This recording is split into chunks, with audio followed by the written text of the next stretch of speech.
श्रीमते रामानुजाय नमः। श्रीमते निगमान्तमहादेशिकाय नमः। श्रीविष्णुसहस्रनामस्तोत्रम्। शुक्लाम्बरधरं विष्णुं शशिवर्णं चतुर्भुजं प्रसन्नवदनं ध्यायेत् सर्वविघ्नोपशान्तये। यस्य त्वरितवक्त्रात्या पारिषत्या परःसदं विघ्नं निघ्नन्ति सततं विश्वक्षेणं तमाश्रये। व्यासं वसिष्ठनप्तारं सक्ते पौत्रमकल्मषं पराचरात्मजं वन्दे सुखदातं तपोनिधिं। व्यासाय व्यासरूपाय विष्णवे नमो वै ब्रह्मनिधये वासिष्ठाय नमो नमः। अविकाराय शुद्धाय नित्याय परमात्मने सदैकरूपरूपाय विष्णवे सर्वजिष्णवे। यस्य स्मरणमात्रेण जन्मसंसारबन्धनात् विमुच्यते। नमस्तु तस्मै विष्णवे प्रभविष्णवे। ॐ नमो विष्णवे प्रभविष्णवे। श्रीवैशम्पायन उवाच कृत्वा धर्मान् शेषेण पावनानि च सर्वसखा युधिष्ठिरश्चान्दनमं पुनरेवाभ्यभाषत। युधिष्ठिर उवाच किमेकं दैवतं लोके किं वाप्येकं परायणं सुबन्धकं कमच्छन्दः प्राप्नुयात् मानवः शुभम्।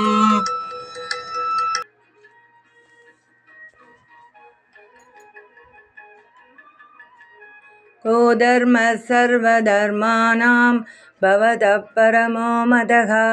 किं च वन्मुच्यते जन्तुर्जन्मसंसारबन्धनात्। श्रीभीष्म उवाच जगत्प्रभुं देवदेवम् अनन्तं पुरुषोत्तमं स्तुवन्नाम सहस्रेण पुरुषः सततोत्थितः। तमेव चार्चयन् नित्यं भक्त्या पुरुषमव्ययं ध्यायन् स्तुवन्नमस्यं च यजमानस्तमेव च। अनादिनिधनं विष्णुं सर्वलोकमहेश्वरं लोकाध्यक्षं स्तुवन्नित्यं सर्वदुःखादिगो भवेत्। ब्रह्मण्यं सर्वधर्मज्ञं लोकानां कीर्तिवर्धनं लोकनाथं महद्भूतं सर्वभूतभवोद्भवम्। एष मे सर्वधर्माणां धर्मोऽधिकतमो मतः। यद्भक्त्या पुण्डरीकाक्षं स्तवैरर्चेन्नरः सदा। परमं यो महत्तेज परमं यो महत्तपः परमं यो महद्ब्रह्म परमं यः परायणं। पवित्राणां पवित्रं यो मङ्गलानां च मङ्गलं। यतः सर्वाणि भूतानि भवन्त्यादियुगागमे यस्मिन् च प्रलयं यान्ति पुनरेव युगक्षये। तस्य लोकप्रधानस्य जगन्नाथस्य भूपते विष्णो नाम सहस्रं मे शृणु पापभयावहम्। यानि नामानि गौणानि विज्ञातानि महात्मनः ऋषिभिः परिगीतानि तानि वक्ष्यामि भूतये। ऋषिर्नाम्नां सहस्रस्य वेदव्यासो महामुनिः छन्दोनुष्टुप् तथा देवो भगवान् देवकीसुतः। अमृतां सोद्भवो बीजं शक्तिर्देवकीनन्दनः हृसामा हृदयं तस्य शान्त्यर्थे विनियुज्यते। विष्णुं जिष्णुं महाविष्णुं प्रभविष्णुं महेश्वरम् अनेकरूपदैत्यान्तं नमामि पुरुषोत्तमम्। अस्य श्रीविष्णोर्दिव्य सहस्रनामस्तोत्र महामन्त्रस्य श्रीवेदव्यासो भगवान् ऋषिः अनुष्टुप् छन्दः श्रीमहाविष्णु परमात्मा श्रीमन्नारायणो देवता अमृतांसूद्भवो भानुरुतिबीजं देवकी नन्दनस्रष्टेति शक्तिः उत्पवक्षोभनो देव इति परमो मन्त्रः चङ्गप्रन्नन्दगी चक्रीति कीलकं चाङ्गदन्वागदाधर इत्यस्त्रं रदाङ्गबाणिरक्षोप्य इति नेत्रं ऋसामासामगः सामेति कवचम् आनन्दं परब्रह्मेति योनिः मृदुः सुदर्शनकाल इति दिग्बन्धः श्रीविश्वरूप इति ध्यानं श्रीमहाविष्णुप्रीत्यर्थे श्रीसहस्रनामजपे विनियोगः ध्यानं क्षीरोदन्वप्रदेशे सुषिमणिविलसत्सैकदैर्मौक्तिकानां मालाक्लुप्तास्तनस्तस्फटिकमणिनिभैर्मौक्तिकैर्मण्डिताङ्गः शुभ्रैरभ्रैरदप्रैरुपरि विरचितैर्मुक्तपीयूषवर्षैः आनन्दीनः पुणीयादरिनलिनगता सङ्गपाणिर्मुकुन्दः भूपादौ यस्य नाभिर्वियतसुरनिलचन्द्रसौर्यश्च नेत्रे कर्णावासाशिरोद्योर्मुखमभिदहनो यस्य वास्तेयमब्धिः अन्धस्थं यस्य विश्वं सुरनरकगोभोगिगन्धर्वदैत्यैः चित्रं रम्यते तं त्रिभुवनवपुषं विष्णुमीशं नमामि। ॐ नमो भगवते वासुदेवाय। शान्ताकारं भुजगशयनं पद्मनाभं सुरेशं विश्वाकारं गगनसदृशं मेघवर्णं शुभाङ्गं लक्ष्मीकान्तं कमलनयनं योगिहृद्यानगम्यं वन्दे विष्णुं भवभयहरं सर्वलोकैकनाथं मेघश्यामं पीतकौसेयवासं श्रीवत्साङ्गं कौस्तुभोद्भासिताङ्गं पुण्योपेतं पुण्डरीकायदाक्षं विष्णुं वन्दे सर्वलोकैकनाथं नमः समस्तभूतानामादिभूताय भूपृते अनेकरूपरूपाय विष्णवे प्रभविष्णवे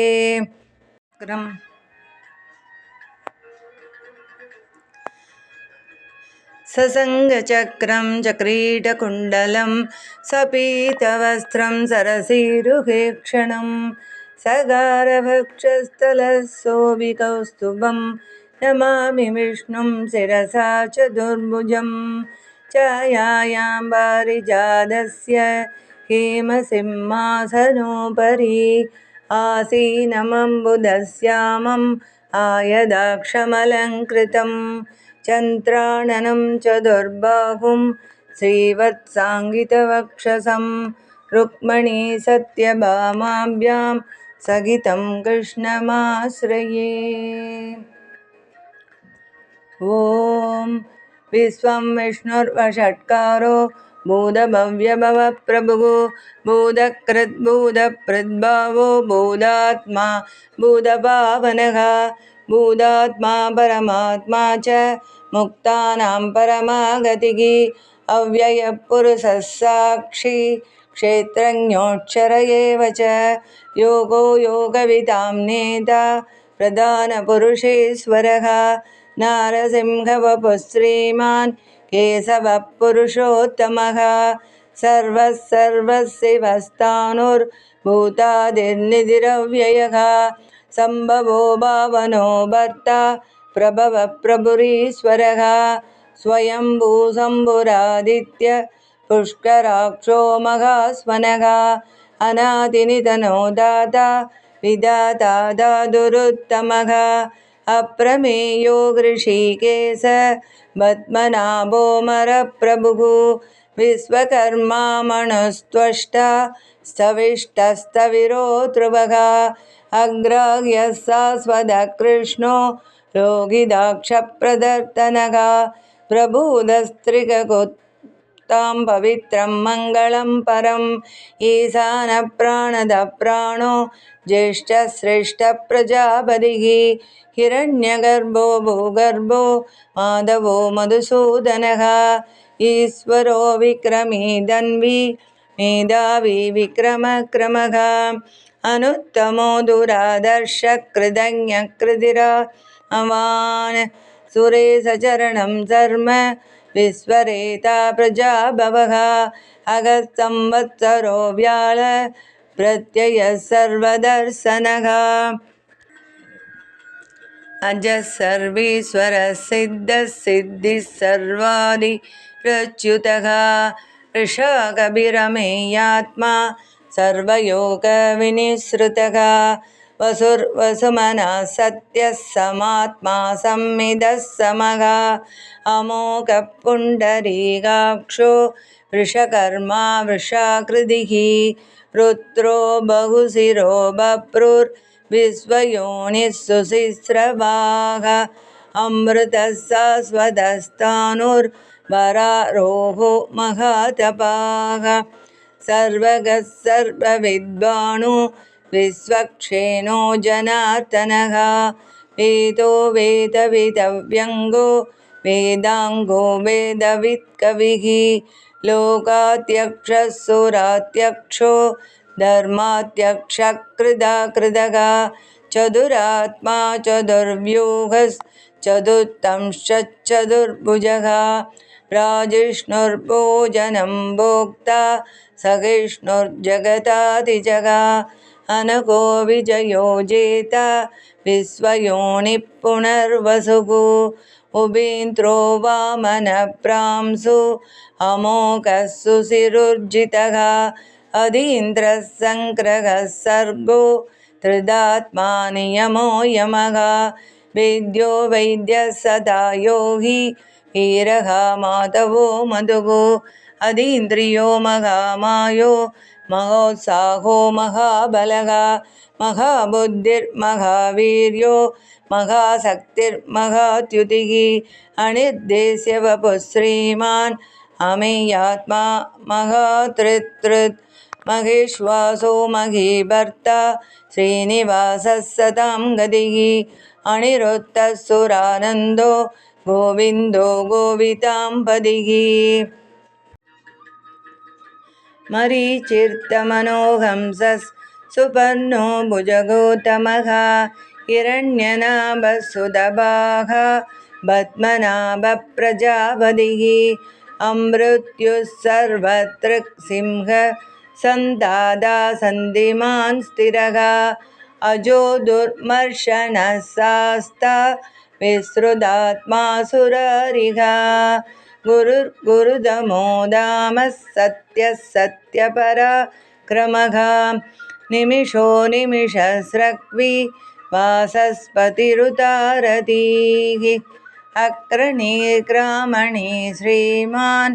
न्यायो नेता समीरणः सहस्रमूर्ता विश्वात्मा सहस्राक्षः सहस्रपात् आवर्तनो निवृदात्मा संवृतः सम्प्रमर्दनः अगस्संवर्तको वह्नि प्रणिलो धरणीतरः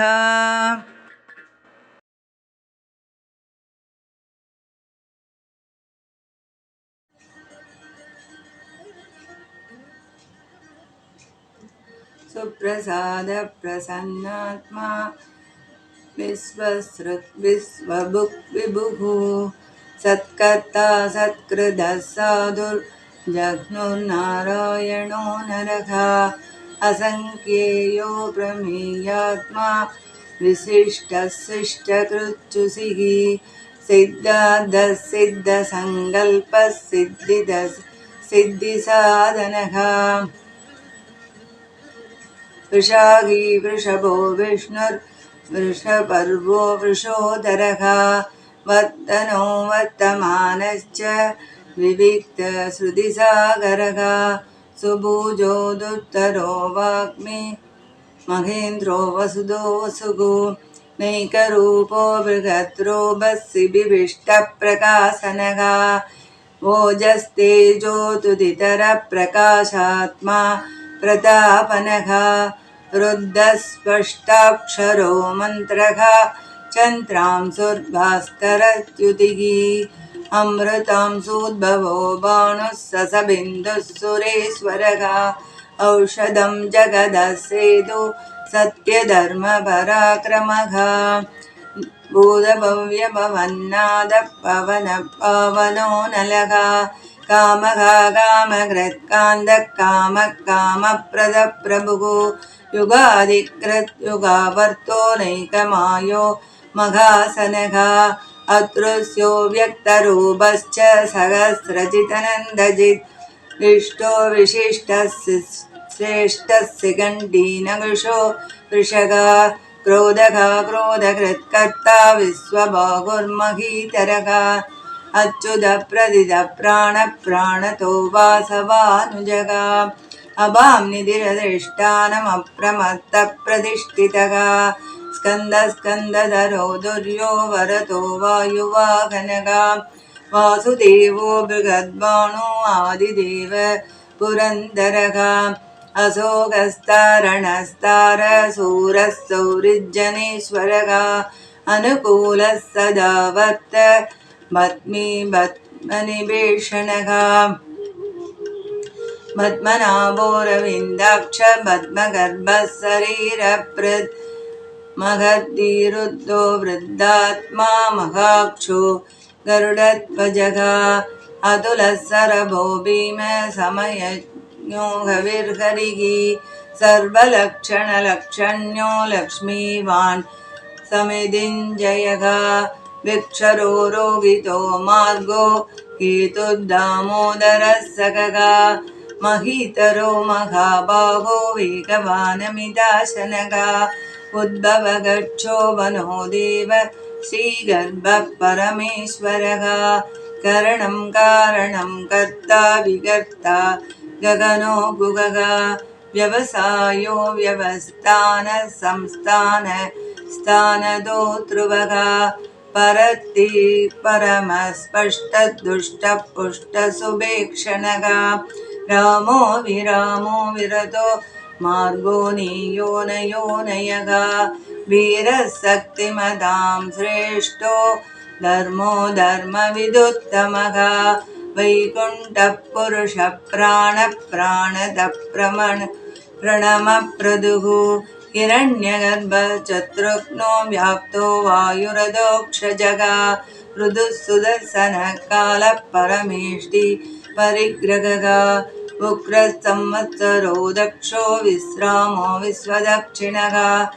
विस्तारस्तावरस्तानुप्रमाणं बीजमव्ययम् अर्थो महाकोशो महाभोगो महाधनः अनिर्विण्णस्तविष्टो भूधर्मयोगो महामगः नक्षत्रनेमिर्नक्षत्री क्षामः समीहनः यज्ञो महेज्यश्च क्रतुः सत्रं सदाङ्गतिः सर्वदर्शी निवृदात्मा सर्वज्ञो ज्ञानमुत्तमं सुव्रतः सुमुखः सूक्ष्म सुकोशः सुगदः सुहृत् मनोहरो जितक्रोधो वीरबाहुर्विदारणः स्वापनः स्ववसो व्यापी नैकात्मानैककर्मकृत् वत्सरो वत्सी रत्नगर्भो धनेश्वरः धर्मकृत् धर्मी सदसत्क्षरमक्षरम् अविज्ञाता सहस्रांशु विधाता कृतलक्षणः कबस्तीनेमिः सत्त्वस्तः सिंहो भूतमहेश्वरः आदिदेवो महादेवो देवेशो देवभृद्गुरुः उत्तरो गोपतिर्गोप्ता ज्ञानगम्यः पुरातनः शरीरभूतभृद्भोक्ता गवीन्द्रो भूरिदक्षिणः सोमभो मृदभः सोम भुरुजिद्भुरुस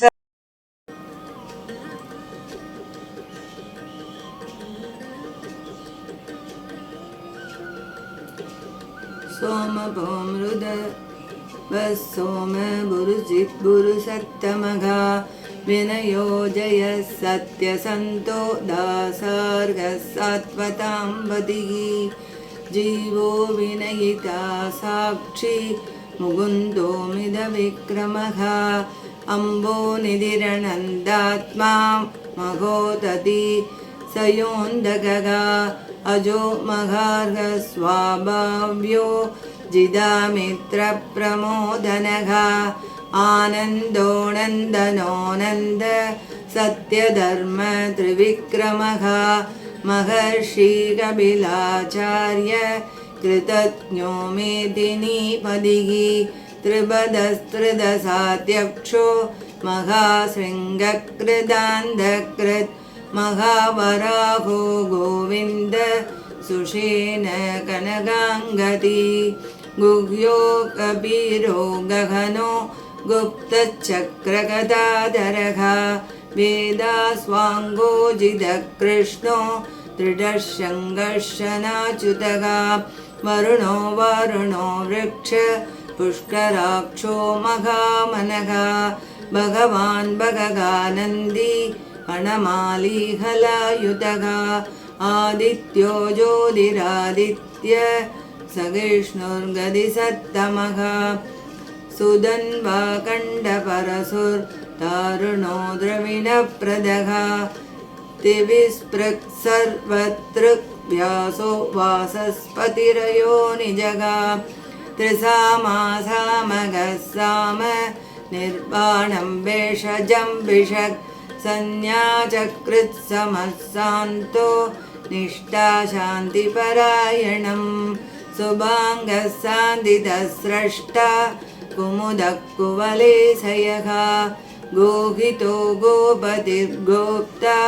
वृषभाक्षो वृषप्रियः अनिवर्धिनिवृदात्मा संक्षेप्ताक्षेमकृच्छिवः श्रीवत्सवक्षा श्रीवासः श्रीपतिः श्रीमतां वरः श्रीधश्रीश्रीनिवासः श्रीनिधिः श्रीविभावनः श्रीधर श्रीकर श्रेयः श्रीमान् लोकत्रयाश्रयः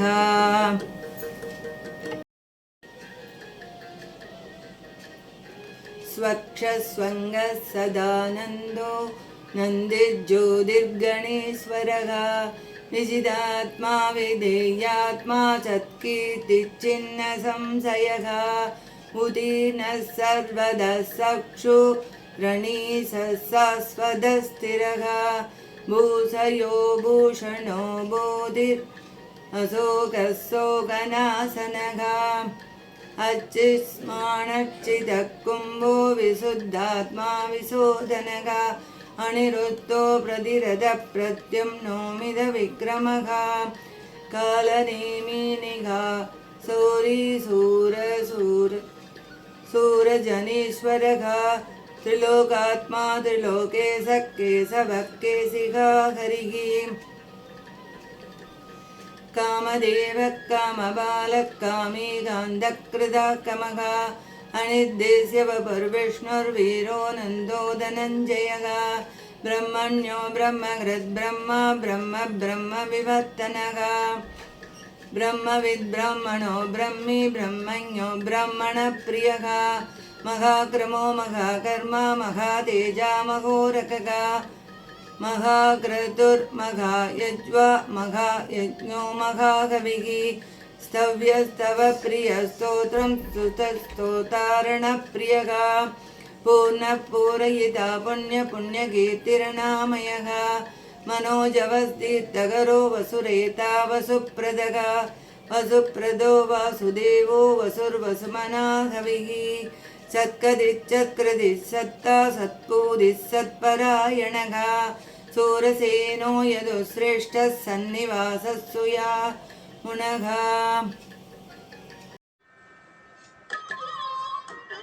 भूतवासो वासुदेव सर्वासु निलयो नलः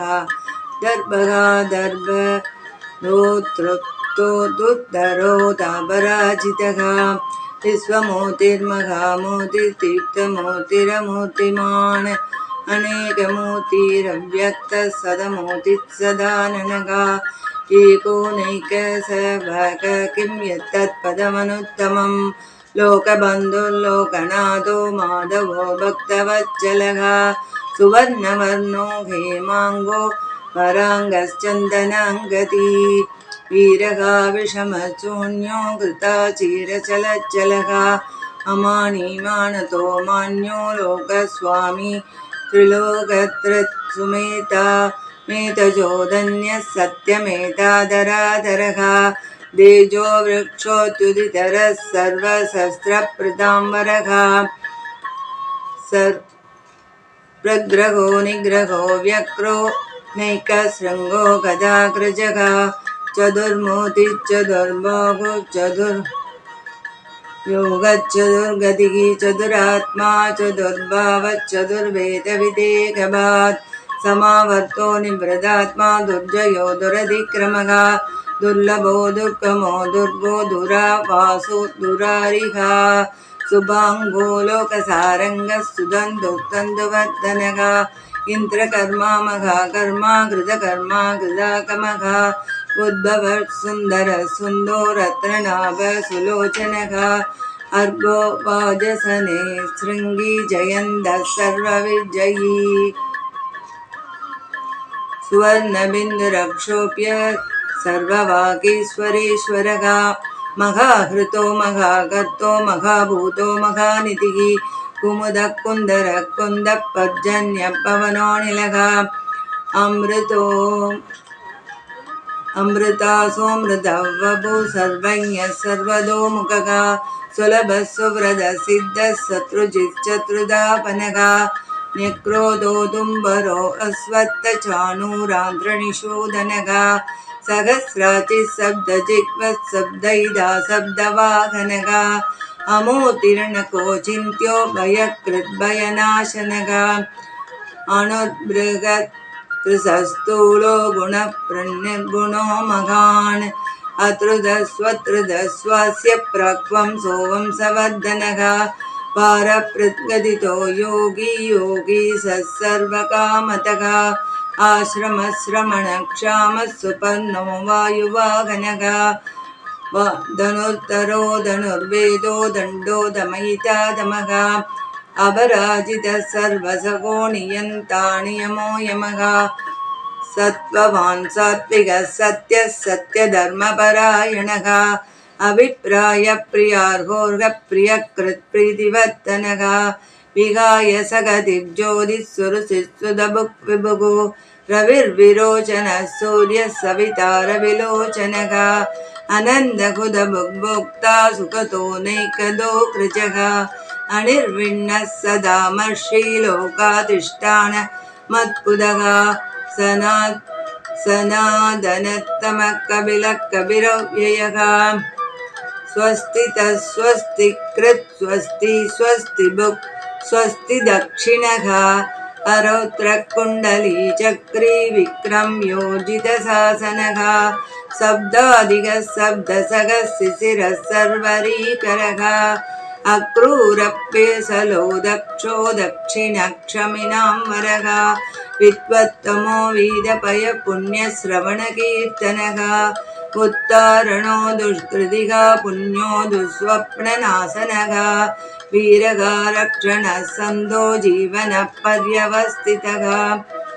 अनन्तरूपोऽनन्दश्रीचितमन्युर्भयाभगः चतुरस्रो कबीरात्मा विदिशो व्याधिशोऽतिसः अनादिर्भूर्भुवो लक्ष्मी सुवीरो रुचिराङ्गदः जननो जनजन्मादिर्भीमो भीमपराक्रमः आधारनिलयो दाता पुष्पः सप्तजागरः भूत्वगः सत्पदाचार प्राणतः प्रणवपनः प्रमाणं प्राणनिलय प्राणतृत्प्राणजीवनः तत्त्वं तत्त्वविदेकात्मा जन्म मृत्युजराधिकः भूर्भुवस्वः सविता प्रपितामहः यज्ञो यज्ञपतिर्यज्वा यज्ञाङ्गो यज्ञवाहनः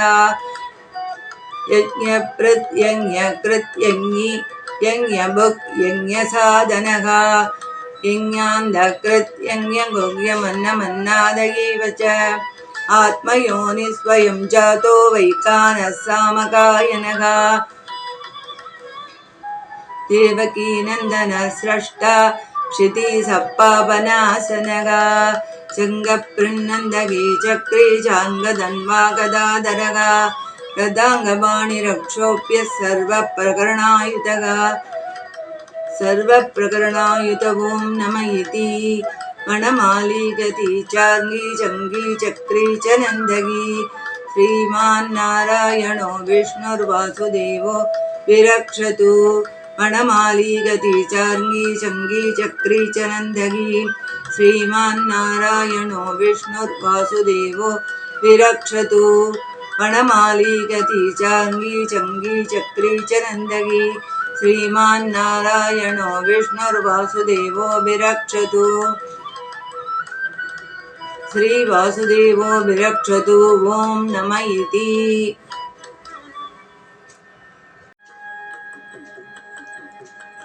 इति तं कीर्तनीयस्य केशवस्य महात्मनः नाम्नां सहस्रं दिव्यानाम् अशेषेण प्रकीर्तितं य इदं शृणुयान् नित्यं यच्चाभिपरिकीर्तयेत् नाशुभं प्राप्नुयात् किञ्चित् सोमुत्रेह च मानवः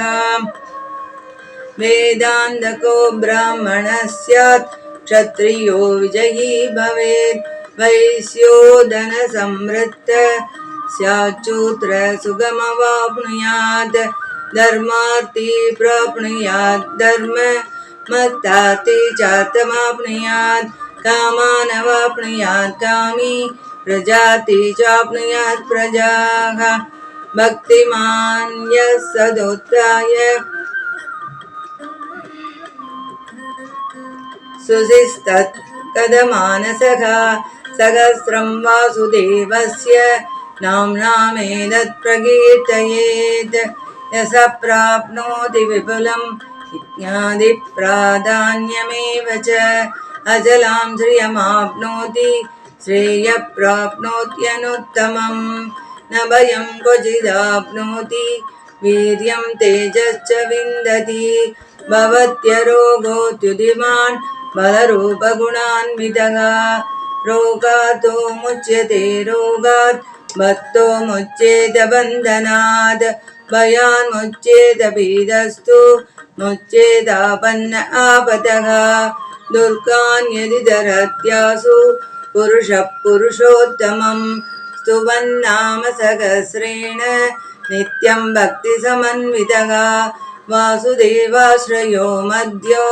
वासुदेवपरायणः सर्वपापविशुद्धात्मा यादि ब्रह्म सनातनं न वासुदेवभक्तानामशुभं विद्यते क्वचित् जन्म मृत्युजरा व्याधि भयं नैवोपजायते इमं स्तवमतीयान श्रद्धा भक्तिसमन्वितः युज्येदात्मः सुखशान्ति श्रीतृतिस्मृतिकीर्तिभिः न क्रोधो न च मात्सर्यं न लोभो नाशुभामतिः भवन्ति कृतपुण्यानां भक्तानां पुरुषोत्तमे द्यौश्चन्द्रार्कनक्षत्रा कम्तिसो कूर्महो दधिः वासुदेवस्य वीर्येण वितृतानि महात्मनः ससुरासुरगन्धर्वं सयक्षोरगराक्षसं जगद्वसे वर्धते तं कृष्णस्य सचराचरम् इन्द्रियाणि मनोबुद्धिः सत्त्वं तेजो बलं त्रिदिः वासुदेवात्मकान्याहुः क्षेत्रं क्षेत्रज्ञ एव च सर्वागमानामाचारप्रथमं परिकल्पितः आचारप्रथमो धर्मो धर्मस्य प्रभुरच्युतः ऋषयः पितरो देवा महाभूतानि दातवः जङ्गमाजङ्गमं चेदं जगन्नारायणोद्भवम् योगज्ञानं तदा साङ्ख्यं विद्याशिल्पादिकर्म च वेदाशास्त्राणि विज्ञानमेतत् सर्वं जनार्दनात् एको विष्णुर्महत्भूतं पृथक्भूतान्यनेकचः त्रीन् लोकान् व्याप्य भूतात्मा पुङ्क्ते विश्वभुगव्ययः इमं स्तवं भगवतो विष्णोर्व्यासेन कीर्तितं पठेत्ययेच्चेत् पुरुषः श्रेयः प्राप्तुं सुखानि च विश्वेश्वरमजं देवं जगदः प्रभवाप्युमुखम् भजन्ति ये पुष्कराक्षं न देयान्ति पराभवम् ॐ नमः इति अर्जुन उवाच पद्मभद्रविशालाक्ष पद्मनाभसुरोत्तम भक्तानामनुरक्तानां राधा भवजनार्दन श्रीभगवानुवाच यो मां नाम सहस्रेण श्रोतुमिच्छमि पाण्डव सोगमेकेन श्लोकेन स्तुतयेव न संशयः सुदयेव न संशय ॐ नमः इति व्यास उवाच वासनात् वासुदेवस्य वासिदं भुवनत्रयं सर्वभूतनिवासोऽसि वासुदेव नमोऽस्तु ते श्रीवासुदेव नमोऽस्तु ॐ नमः इति पार्वत्युवाच केनोपायेन लघुना विष्णो नाम सहस्रकं पठ्यते पण्डितैः नित्यं श्रोतुमिच्छाम्यहं प्रभो ईश्वर उवाच श्रीराम राम रामेति रमे रामे मनोरमे सहस्रनाम तत्तुल्यं रामनाम वरानने श्रीराम राम रामेति रमे रामे मनोरमे सहस्रनाम तत्तुल्यं रामनाम वरानने ब्रह्मोवाच नमोऽस्त्वनन्ताय सहस्रमूर्तये सहस्रपादाक्षिशिरोरुभागवे सहस्रनाम्ने पुरुषाय शाश्वते सहस्रकोटियुगधारिणे नमः सहस्रकोटियुगधारिणे नमः ॐ नमः इति सञ्जय उवाच यत्र योगेश्वरः कृष्णो यत्र पार्थो धनुर्धरः तत्र श्रीर्विजयो भूतिर्नृपाणि धर्मधर्मम श्रीभगवानुवाच अनन्या चिन्तयन्तो मां ये जना पर्युपासते तेषां नित्याभियुक्तानां योगक्षेमं वदाम्यहम् परित्राणाय साधूनां विनाशाय च दुष्कृतां धर्मसंस्थापनार्थाय सम्भवामि युगे युगे आत्ताविषण्णा चिदिला च पीडाः घोरेषु च व्याधिषु वर्धमानाः सङ्गीत्य नारायण शब्दमात्रं विमुक्तदुःखा सुखिनो भवन्ति कायेन वाचा मनसेन्द्रियैर्वा बुद्ध्यात्मना वा प्रकृते स्वभावात् करोमि यद्यत् सकलं परस्मै नारायणायेति समर्पयामि इति श्रीविष्णुसहस्रनामस्तोत्रं समाप्तम्। सर्वं श्रीकृष्णार्पणमस्तु। अडियेन् रामानुजदासन्। लोकाः समस्ता सुखिनो भवन्तु, सर्वे जना सुखिनो भवन्तु।